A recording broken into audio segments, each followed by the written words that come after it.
Andrew Rockhold, Minnesota House 4A. I feel like there is no other choice. I'm sick and tired of the Democrats and the Republicans getting elected and they don't do anything. They make all these promises and they fall flat on their face. Sure, and a little bit of a rebuttal to that question is I don't want a politician that's necessarily got experience, because to me that's telling me a politician that knows how to lie, that knows how to cheat, to steal, to commit fraud, because anytime you elect a politician with a lot of experience, you get a whole lot of the same, and it's garbage. I mean, we've got Jimmy Carter was a peanut farmer. Barack Obama was a community organizer. Donald Trump was a business guy. Ronald Reagan, he was an actor. So experience doesn't really mean a hoot. I mean, I'm not running for president, but I would prefer my politicians to be like George Washington, who are willing to risk life and family on the limb to do what's right, and to fight for the causes that they're passionate about. And that's the kind of politician that I want to be. If I had my way and could do whatever I wanted, I would eliminate completely property taxes, specials. I would make specials illegal.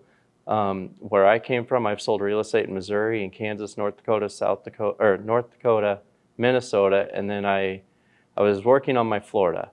And this is the only area that I've ever seen specials. And so I know it can be done. And Florida just passed a bill to eliminate property taxes. There's other states, not very many of them, but there is other states that don't have any property taxes, and they're able to make a go of it.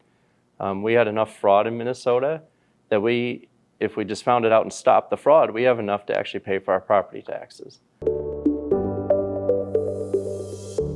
Biggest opportunities, I mean, it's a beautiful, beautiful state with a lot of great resources, a lot of great people with great talents. So the opportunity is just, it's ripe. We just need we need to get the government out of it, so that the people can have the freedom to make money, to be prosperous, and to enjoy life again, and not have to work 3 jobs and give all their money to the state. I feel like that's a case-by-case scenario. Like I said, I'd love to get rid of property taxes, which I think would incentivize a whole lot of businesses and people to come to Minnesota. And I'm a firm believer that the less government that you have involved in anything, the better off you are. I think it was Ronald Reagan that said the scariest word you'll ever hear is, "I'm from the government and I'm here to help." And he's absolutely right. I feel there's a couple issues with that. If there's that much needed housing, then why do we have houses on the market? So I would push back a little bit against that. That there's that need, because there's plenty of houses in the 100 to 200,000 range, which I feel is a starter home for most anymore. And so they're on the market. And then, like I said, just getting the government out of it, get them out of the taxes, get them out of the specials. The free market will work on its own. If there's a demand for something, there will be people there to meet that demand, because America's about the money.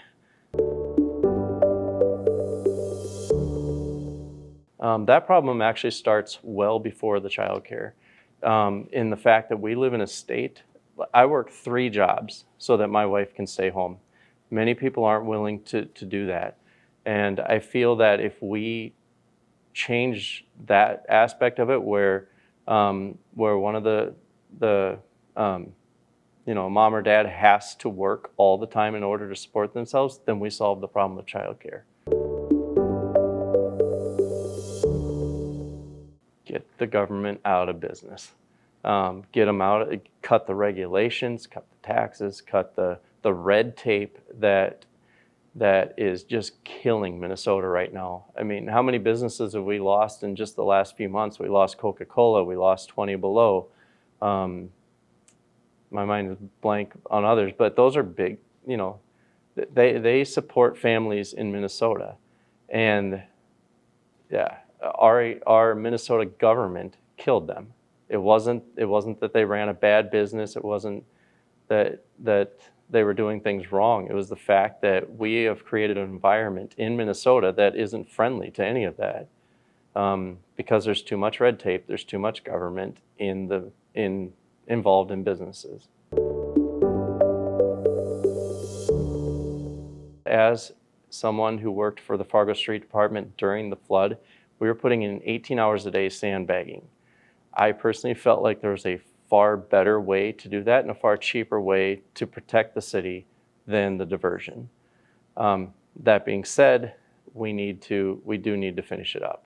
It's already started. We're so close to being done that, yeah, we do need to just finish it up and be done so that people can enjoy life and not have to worry about floods every spring. I would say fairly sarcastic guy. I like joking around, pretty easygoing. I prefer politicians that will just answer it directly, even if they don't know. I'd rather have them be honest with me and say, I don't know, but I will find out. And that's what I hope to be. Speaking of my question about the experience, if you would like any more information, just go to my website, rockholdforhouse.com, and I'll list all my life experience on there that I have going into this.